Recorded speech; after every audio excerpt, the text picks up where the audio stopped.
sang gajah itu akhirnya jatuh juga. Betapa malang nasibmu Arsenal. Sudah sejak 2003 mereka di PHP alias gagal juara Liga Inggris setelah lama memimpin puncak klasemen. Namun tenang, The Gunners tak sendirian kok. Ada beberapa tim Liga Inggris lainnya yang ternyata sempat mengalami nasib serupa. Siapa saja tim tersebut?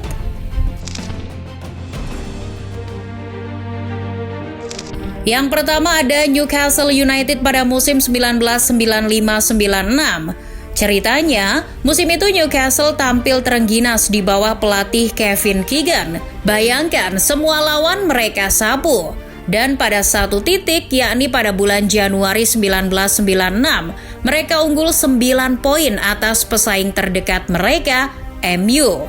Yang lebih ngerinya lagi, mereka waktu itu memimpin klasemen Liga Inggris selama 212 hari. Namun semuanya perlahan berubah. The Magpies mulai oleng saat kehilangan poin jumpa West Ham dan Manchester City. Bahkan setelah itu mereka dipermalukan pesaingnya, MU di St. James Park 0-1 pada Maret 1996. Nah, pada saat itulah pasukan Keegan malah loyo. 3 kali laga away, mereka kalah atas Arsenal 2-0, Liverpool 4-3, dan Blackburn 2-1.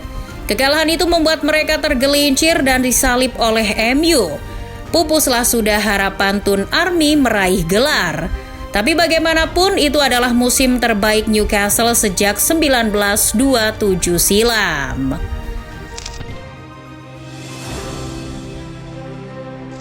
Berbalik keadaannya di musim 1997-98, kali ini MU yang jadi korban. Ceritanya, musim itu MU adalah sang juara bertahan. Dengan cara apapun, Fergie bertekad mempertahankan gelar musim itu. Red Devils memimpin 11 poin di puncak klasemen setelah kemenangan atas Chelsea pada Februari 1998. Salah satu bandar taruhan di Inggris pun sempat sudah ada yang memasang bahwa MU bakal juara. Akan tetapi malapetaka justru datang setelah laga melawan Chelsea itu. Setan Merah kalah atas Sheffield Wednesday, imbang melawan West Ham, dan kalah memalukan atas pesaing utamanya Arsenal di Old Trafford 0-1. Momentum Arsenal itu akhirnya datang juga. MU disalib ketika mereka hanya meraih hasil imbang atas Liverpool dan Newcastle pada bulan April 1998. MU pun pada akhirnya harus rela gelarnya itu direbut oleh anak asuh Wenger. Fergie tampak marah.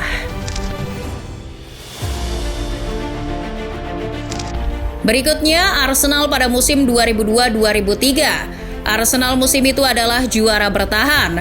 Sejak awal musim, racikan Wenger terlalu perkasa dan tak terkalahkan. Mereka bahkan tercatat sampai memimpin klasemen Liga Inggris selama 189 hari.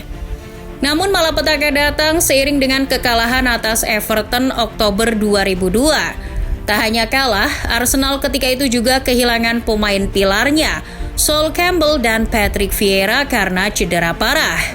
Naas, Arsenal pun tersungkur setelah meraih 2 hasil imbang di bulan April 2003 melawan Aston Villa dan MU. Ditambah ketika imbang melawan Bolton dan kalah atas Leeds di kandang sendiri pada Mei 2003. Hal itu sontak membuat perburuan gelar selesai dan MU lah yang memenangkannya. Wenger pun marah. Ia malah menyindir MU dengan perkataan bahwa skuadnya kalah kualitas dengan tim yang secara finansial lebih baik dari timnya.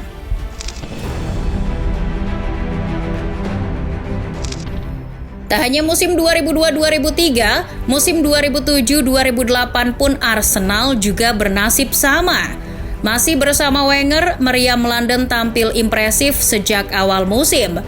Mereka di musim itu terbukti memimpin Liga Inggris selama 156 hari. Tapi awal mula masalah datang pada 23 Februari 2008. Kala itu Arsenal menjamu Birmingham di St. Andrews. Cedera horor striker andalan mereka, Eduardo, membuat kekuatan Arsenal seketika menurun. Hasil imbang 2-2 menghadapi Birmingham menandai turunnya mental para pasukan Arsenal, terutama sang kapten William Gallas. Alih-alih memotivasi rekan-rekannya untuk bangkit, ia malah emosi dan menangis di tengah lapangan hingga laga usai. Pukulan mental itu terbukti efeknya. Pasukan Wenger imbang di 3 laga berikutnya melawan Aston Villa, Wigan, dan Middlesbrough. Hal itu semakin memuluskan langkah sang pesaing MU untuk menyalip. Benar saja, hal itu menjadi kenyataan. Bahkan setelah tersalip MU, Arsenal justru kembali tersungkur dan harus puas finish di peringkat ketiga.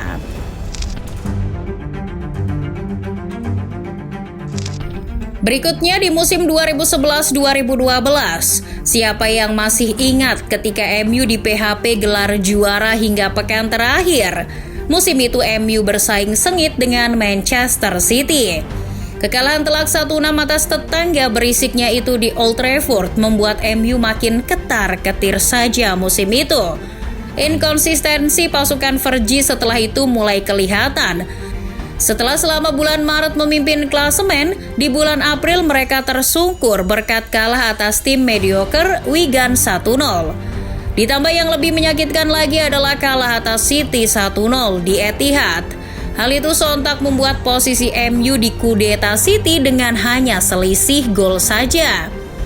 Nah, kemudian terjadilah momen detik-detik terakhir Aguero melawan QPR yang heroik itu.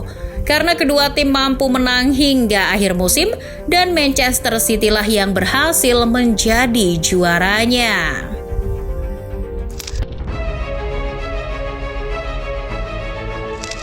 Kemudian di musim 2013-2014 ada 2 tim yang sempat memuncaki klasemen tapi akhirnya jatuh juga. Mereka adalah Arsenal dan Liverpool.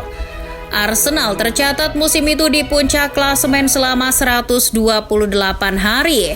Namun sejak bertemu Liverpool di Anfield pada Februari 2014, situasi menjadi berubah. The Gunners dicukur The Reds 5-1. Mental anak asuh Wenger seketika anjlok. Terbukti dari 9 pertandingan berikutnya mereka hanya meraih 2 kemenangan saja. Hal itulah yang menyebabkan Arsenal keluar dari persaingan perebutan juara. Hal sebaliknya justru terjadi pada Liverpool. Mereka tak terkalahkan dalam 11 laga setelah ngebantai Arsenal. Mereka selama itu bahkan menjadi pemuncak klasemen dan diprediksi akan menjadi juara. Namun apa daya, mental anak asuh Brendan Rodgers juga cupu. The Reds tersungkur di Anfield atas Chelsea 0-2 berkat kejadian fenomenal Steven Gerrard terpeleset. Kemudian hasil imbang 3-3 melawan Crystal Palace di laga selanjutnya membuat Liverpool harus merelakan gelar juara Liga Inggris ke tangan Manchester City.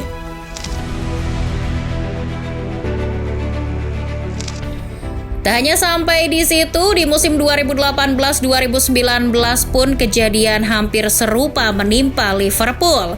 Mereka musim itu kembali bersaing sengit dengan anak asuh Pep Guardiola. Di bawah asuhan Jurgen Klopp, The Reds tercatat memimpin klasemen Liga Inggris musim itu selama 141 hari. Dan lebih ngerinya lagi, musim itu Liverpool hanya kalah sekali. Itu pun kalah atas Manchester City. Loh, kok bisa Liverpool yang kalah hanya sekali tapi nggak juara? Titik muaranya ada pada laga melawan City di Etihad pada 3 Januari 2019. Sebelum laga itu, Liverpool masih unggul di puncak klasemen atas City dengan selisih 7 poin.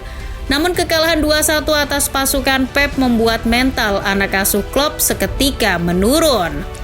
Buktinya di laga-laga berikutnya The Reds masih sering seri, seperti melawan Leicester, West Ham, MU maupun Everton. Nah, hasil seri itulah yang buat mereka disalip City.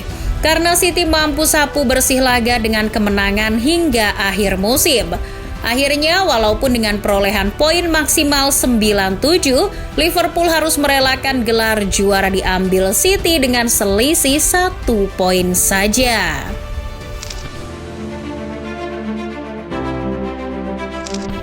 Dan yang terakhir adalah apa yang terjadi di musim ini pada Arsenal. Padahal betapa hebohnya musim ini dikala ada perkataan saatnya Arsenal meraih juara. Wajar saja perkataan itu ada. Pasalnya The Gunners terhitung sudah 248 hari lamanya memuncaki Liga Inggris. Namun lagi-lagi faktanya mental juara Arsenal masih mentah. Faktor mental, cedera pemain, inkonsistensi performa para pemain inti, serta ditambah kedalaman skuad yang kurang mumpuni menjadi beberapa faktor yang mengiringi kenapa Arsenal bisa oleng.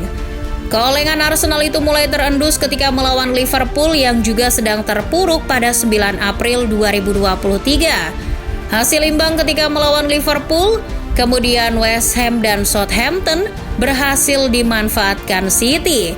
City semakin menggila, bahkan Arsenal mereka bantai 4-1 di Etihad. Sudah selesai tuh Arsenal. Terbukti kekalahan berikutnya melawan Brighton serta Nottingham membuat gelar seketika lenyap dari genggaman. Bahkan City berpesta sebelum memainkan 3 laga sisa.